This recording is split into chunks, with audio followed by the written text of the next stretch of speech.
शांत हो, शांत शांत हो. तू तिकडे चल, तिकडे चल. बघितलंस जिबेला काय हाल शांत बघितलं हो. देवाने तोंड दिलं तर बोलत सुटलीये. काय हिची लायकी आहे कळलं बघ. आणि तुझी काय लायकी आहे रे? ए, ही ही ही लायकी आहे तुझी. हा खरा स्वभाव आहे तुझा. आलास ना मूळ पदावर आणि माझी लायकी काढतोय. निदान तुझ्यासारखी मारहाण तरी करत नाही मी. त्याची गरजच नाही तुला.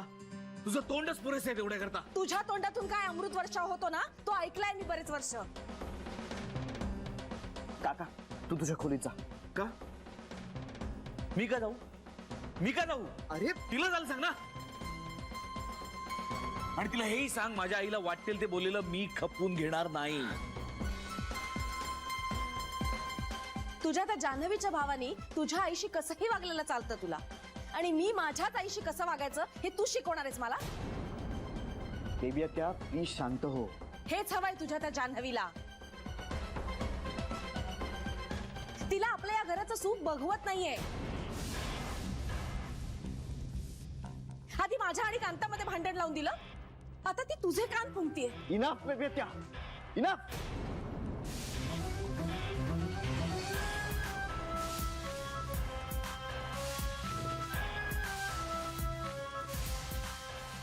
तू माझ्यावर काय ओरडतोस रे? माझ्यावर कसला आवाज चढवतोस? I am sorry. मी ओरडलो नाही तुझ्यावर. मी एक्साइट झालो म्हणून माझा आवाज आणि चढला. काय मग ओरडलं तर काय? काय ओरडायचा बघता फक्त तुलाच दिला काय? हा तू वाटेल तशी बोलणार लोकांची आणि लोकांनी तुझ्याशी फक्त चांगलं बोलायचं. हा कुठला न्याय? हा या तुझ्या स्वभावापायीनं सगळं सगळं घालवून बसलीस तू, तरी अक्कल नाही आली तुला. स्वतःचा संसार मोडून ठेवलास तू या स्वभावापायी. माझा मोडलेला संसार काढायचा हक्क तुला कोणी दिला रे? माझाच मोडला ना. तुझा मोडायला नव्हते आले मी. अरे तुला शक्य झालं असतं तर तेही केलं असतंस तू. कांता, आई याचा संसार मोडायला आला तरी हिला स्वतःचा इगो महत्वाचा वाटतोय. मी कुणाचाही संसार मोडलेला नाहीये. श्रीचा मोडत होतीस. श्रीचा संसार मी नाही, जान्हवीने मोडलाय. तिची लायकीच नाही या घराची सून व्हायची आणि श्रीची बायको व्हायची. बेबी आत्या stop it. You stop it, baby. आई थांब. इतक्या मोठ्याला ओरडायची हिम्मत कशी झाली रे तुझी? हा एवढा मोठा झालास तू? का आता ती घरात आली म्हणून आभाळाला हात टेकले तुझे? त्या दीड दमडीच्या जान्हवीसाठी तू माझ्यावर आवाज चढवून बोलतोयस? मला गप्प राहायला सांगतोस तू? दीड दवडीची असली ना तरी बायको होती माझी. आणि मी कोणीच नाहीये तुझी? अरे एवढासा होतास, स्वतःची मान सुद्धा धरता येत नव्हती तुला. तेव्हापासून सांभाळ केलाय मी तुझा. आजारी पडायचंस ना तेव्हा दिवस रात्र आम्ही उशाशी बसून असायचो तुझ्या. आणि तू त्या दीड दमडीच्या मुलीसाठी माझ्यावर आवाज चढवून बोलतोयस? कसला जादूटोणा केलाय तिने तुझ्यावर? का तिच्या आहारी गेलास तू एवढा? का का असं वागतोयस तू श्री? तुला कळत कसं नाहीये ती मुलगी तुझ्यासाठी सुटेबल नाहीये. अरे अशा बेभरोशाच्या मुलीशी कसा संसार करू शकणार आहेस तू? कसा सुखी होणार आहेस तू तिच्या बरोबर? हे बघ श्री, अजूनही वेळ गेलेली नाहीये. अजूनही आपण त्या सौम्याशी बोलू शकतोय. सौम्या तुझ्यासाठी उपवर आहे. अजूनही सगळं जुळून येऊ शकतं श्री. आणि जान्हवीची गेलेली ब्यात घरी परत आणून तू केवढी मोठी चूक केलीस याची कल्पना तरी आहे का तुला? त्या दीड दमडीच्या फालतू मुलीसाठी तू तोंड वर करून माझ्याशी भांडतोयस? बेबी आत्या बास बास प्लीज. हे बघ मला तुला दुखवायचं नाहीये म्हणून मी तुला काही बोलत नाहीये. पण म्हणून तू माझ्या सहनशक्तीचा अंत बघू नकोस. मी तुझ्या सहनशक्तीचा अंत पाहते आणि ती बायको आहे म्हणून मला काय ऐकवतोस रे? एवढंच होतं ते डिवोर्सचं नाटक कशाला केलंस? अगं चुकलं माझं, चुकलं. झालं एवढं म्हटलं की झालं ना? मग काय करू मी? सांग ना, मी काय करू? काय करू मी? अगं चूक झाली माझी म्हणून मी आता रोज उठाबशा काढू की हंटरनं फोडून घेऊ स्वतःला? मी काय केलं म्हणजे तुला पटेल? तिच्यामुळे झालंय हे सगळं. तिला या घराबाहेर काढ.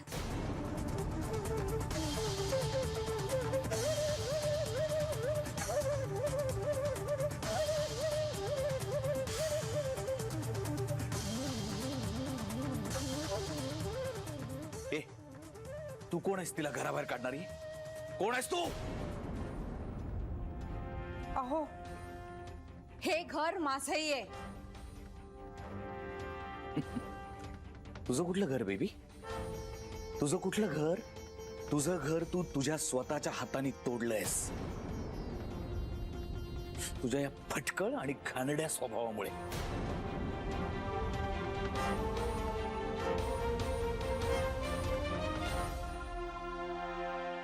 आणि घर असं म्हणशील ना, तर उलट हे घर जान्हवीचं आहे, ज्यात तू राहतीयस.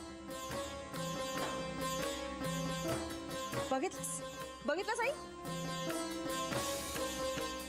ही सुद्धा जान्हवीच्या आईची भाषा आहे. हे सगळं जान्हवीने शिकवलंय यांना. And for your kind information Kanta, हे घर माझ्या आईचं आहे. कळलं ना? या घरावर तुमच्या इतकाच माझा सुद्धा हक्क आहे. हक्क असा मागून आणि भांडून मिळत नसतो बेबी, तो कमवावा लागतो. आणि असं वागून या घरात राहण्याचाच नाही, तर या घरातल्या सगळ्या माणसांशी संबंध ठेवण्याचा हक्कही गमावून बसली तू.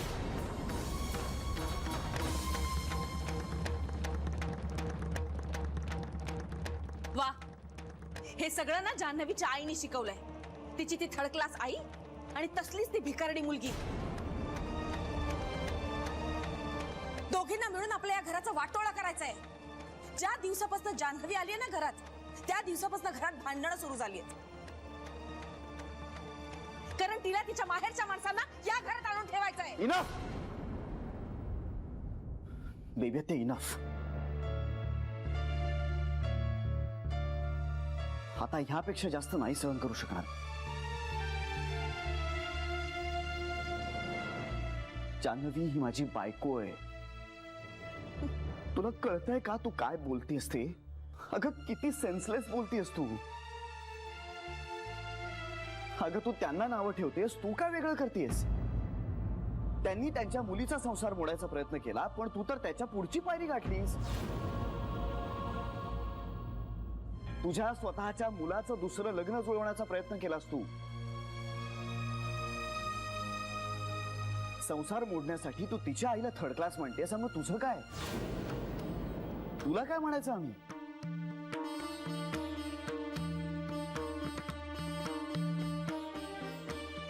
माझं दुसरं लग्न जुळवताना तुला मला एकदा विचारावं असं नाही वाटलं तुला?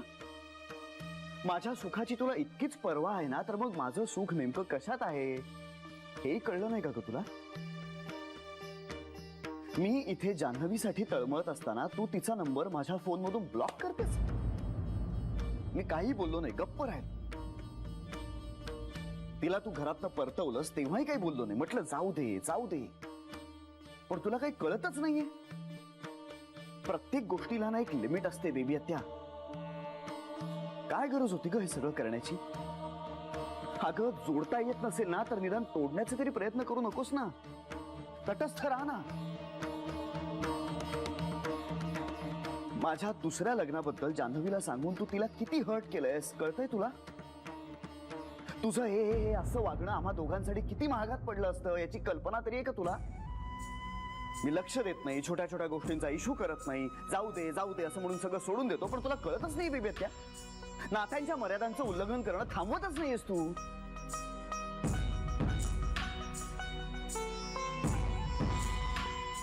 तू काकाचा पास्ट का उकळून काढतेस ग परत परत? पास्ट सगळ्यांना असतो बेबी त्या, तुलाही ये. मागच्या सगळ्या चुकांसाठी त्याला माफ करूनच आपण घरात घेतलंय ना, मग का परत परत त्याला टोचून बोलतेस तू?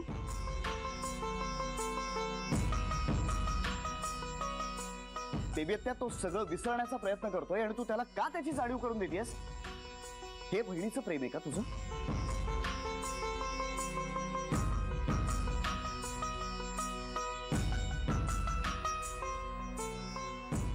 आणि मी तुझ्यावर ओरडून बोलण्याचा तुला त्रास होतोय, पण मग हाच नियम तुला लागू होत नाही.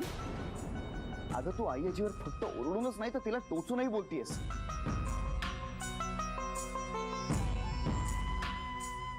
तू तिच्या हार्ट अटॅकचा एवढा इश्यू केलास, पण मग तू तिला इतकं टोचून बोलताना विसरलीस का हार्ट अटॅक? जाऊ दे श्री, माझं चुकलं. मला वाटलं होतं तिची चूक तिला कळेल, पण माझा भ्रम होता तो. नाही यायची, प्लीज मला बोलू दे. मगासपासून नुसतं ऐकून घेतोय मी. मला वाटत होतं की हे सगळं सामंजस्यानं संपेल, पण मी एकट्यानं ठरवून याचा काही फायदाच नाहीये. कारण ना यांचं सगळं ठरलेलं आहे आणि यांनी ऑलरेडी सगळं मनातून तोडून टाकलेलं आहे. ते तोडलेलं फक्त उचलून घरातून फेकून द्यायचं यांना.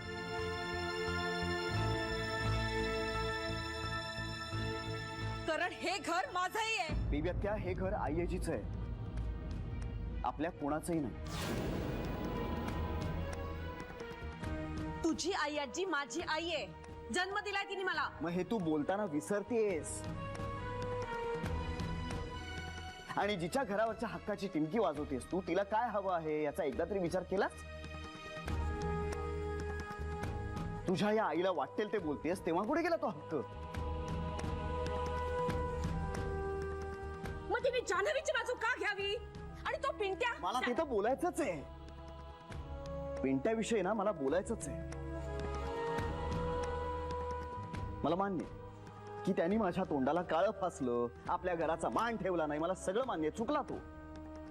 पण अगं त्यानं आपले पाय धरून माफी मागण्याची तयारी सुद्धा दाखवली.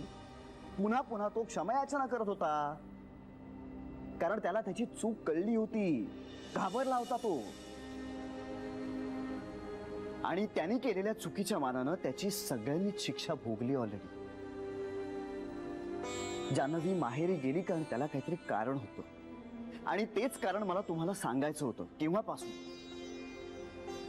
आणि ना आज मी ठरवलं होतं की आज मी तुम्हाला सगळ्यांना ते कारण सांगणार आहे.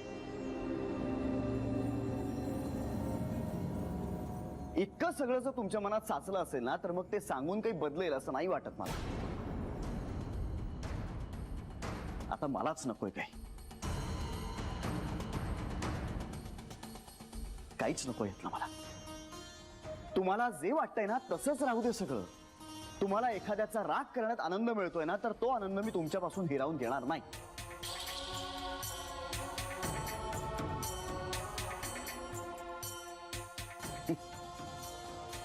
आईजी म्हणते सुनेला मुलगी मानलं पाहिजे. अरे पण इथे तुम्ही तुमच्या मुलालाच मुलगा मानत नाही आहात, त्याच्याच विषयी मनात इतका राग आहे, तर मग सून तर फार दूरची गोष्ट आहे.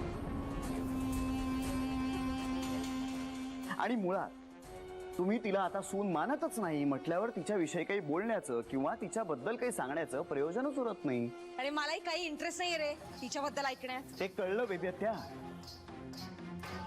कळलं ते मला. पण ना आता मला तुझ्या काही प्रश्नांची उत्तरं द्यायची. तू म्हण, तुला हवं असेल तर तू म्हणू शकतेस की मी माझ्या बायकोला डिफेंड करतोय. तू समज तसं. तर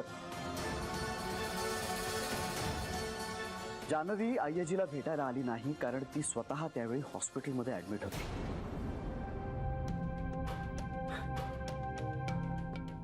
ती स्वतः एका वेगळ्या शारीरिक स्थितीत होती. तुला अवघड ते कळणं, पण तिची शारीरिक स्थिती इतकी नाजूक होती ना की ह्या सगळ्या स्ट्रेसमुळे तिला आयुष्यभराची किंमत मोजावी लागली असती. आणि राग मलाही आला होता, तिचा राग मलाही आला होता. पण आपण माफ करतो ना, आणि म्हणून मी सगळं करण्याआधी तिला माफ केलं, कारण मला ती परत हवी होती.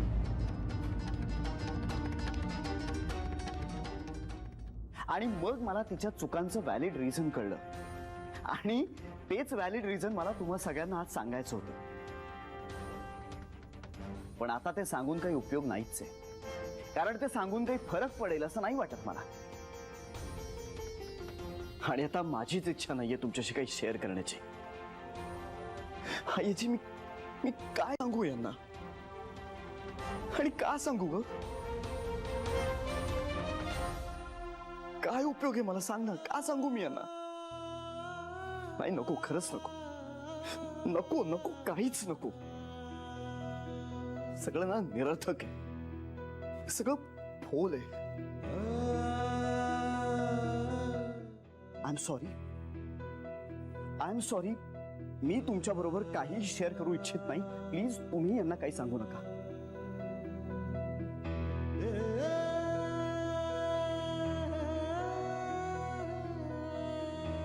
R not worth it. Shri Shri काका काका प्लीज ऐक, प्लीज माझं प्लीज ऐक, माझं- तू माझं ऐक ऐक. शपथ आहे तुला श्री काका काहीही सांगायचं नाही. आधी तरी कुठे तुला हे सांगावंसं वाटलं होतं रे? ती म्हणेल ती पूर्व दिशा, असंच चाललंय ना तुझं. कंटिन्यू कर. आणि तिच्या आजाराची रडगाणी आता आम्हाला सांगू नकोस, कारण ती आम्हाला खरीच वाटतात. तिला डिवोर्स हवा होता, तू दिलास. तिला नको होता, तू मागे घेतलास. तिला डिव्होर्स नको होता. तिनं कधीच डिव्होर्स मागितला नव्हता किंवा पोडकी मागितली नव्हती. हे सगळं तिच्या आईने केलं होतं. हे कोणी सांगितलं? तिनेच ना. आणि तू ठेवलास लगेच विश्वास. हे तिच्या आईनं सांगितले मला स्वतः. अगं ही त्यांची मिली भगत आहे सगळी. तू मारल्यासारखं कर, मी रडल्यासारखं करते. बघितलं साईची, कळलं तुला? मला यांना का सांगायचं नाहीये, कळलं तुला? अरे मी पण कुठे म्हणतेय मला सांग म्हणून. पण मला तुम्हाला काही सांगायचं नाहीच आहे आता. आज नाही आणि यापुढे कधीच नाही. काहीच नाही.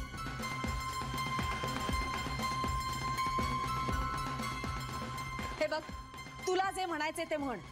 मी तिला कधीही माफ करणार नाही. मग आता काय शिक्षा करणार आहेस तिला? आम्ही काय शिक्षा करणार रे? ती अशी थर्ड क्लास मुलगी आमच्या घरात सून म्हणून येणं ही आम्हालाच खरी तर शिक्षा आहे.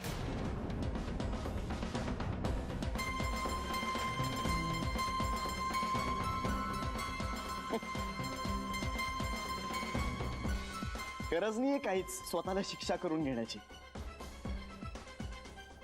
सून म्हणून त्या थर्ड क्लास मुलीला तुम्ही नाकारत असाल ना, तर मग त्याच थर्ड क्लास मुलीच्या थर्ड क्लास नवऱ्याला आधी मुलगा म्हणून नाकारावं लागेल तुम्हाला. श्री,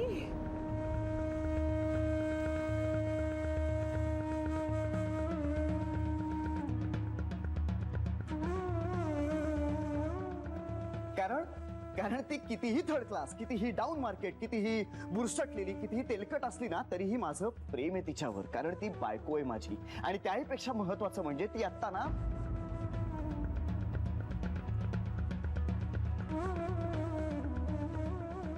ती आत्ता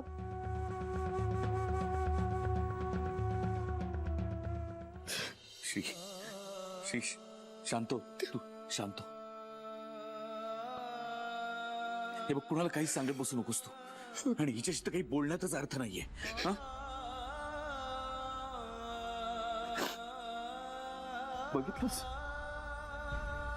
बघितलंस केवढा तिरस्कार आहे यांच्या मनात तिच्याविषयी.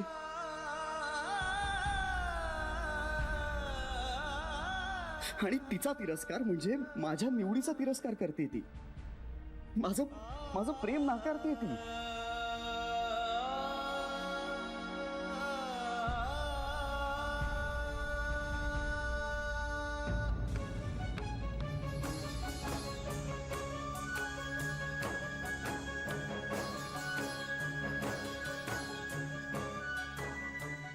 दिव्या, तू आपलं नातं किती डॅमेज केलंयस कळतंय तुला?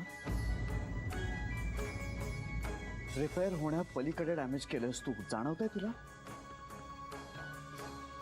काय गरज होती ग? काय मिळवलंस यातून? श्री, बास झाला आता. आणखीन तमाशा नको. मला माझ्या सगळ्या प्रश्नाची उत्तरं मिळाली.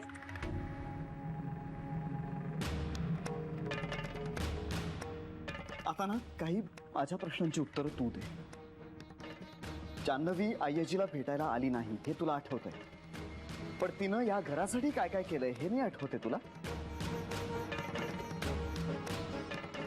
आई, जान्हवी नसती तर बाबांना कधीतरी या घरचं तोंड पाहणं शक्य झालं असतं का ग? माझ्या मनात बाबांच्या विषयी असलेली आढी कोणामुळे गेली असं वाटतंय तुला? अगं, ज्या नवऱ्यानी घरी परत येण्याची आशाच सोडली होतीस तू, तो नवरा कोणामुळे घरी परत आला असं वाटतंय तुला?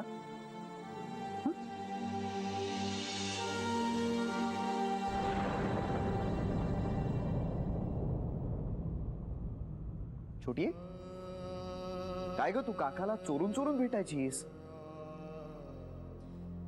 हिंमत नव्हती तुझी आई आजीला सांगण्याची.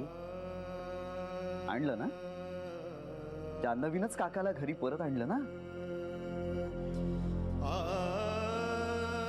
सगळ्यांचा रोष विरोध पत्करून आणलं तिनं.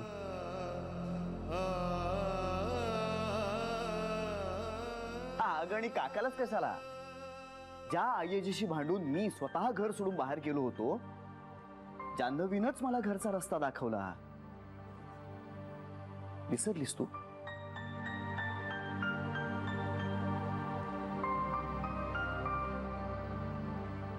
सरू मावशी, तुझ्या वधूवर सूचक मंडळाच्या कल्पनेवर आम्ही सगळे हसायचो. आम्ही कोणीही सिरियसली घेतली नव्हती ती कल्पना. आमच्यासाठी तो फक्त एक जोक होता. पण जान्हवीनं कधी खिल्ली नाही उडवली त्याची. उलट तुझं स्वप्न साकार करायला तिनं मदत केली. हा सुरमोशी, अगं जिनं तुला तुझं वधूवर सूचक मंडळ उभं करायला मदत केली, तिचंच लग्न तू त्याच मंडळातून मोडायचा प्रयत्न करत होतीस.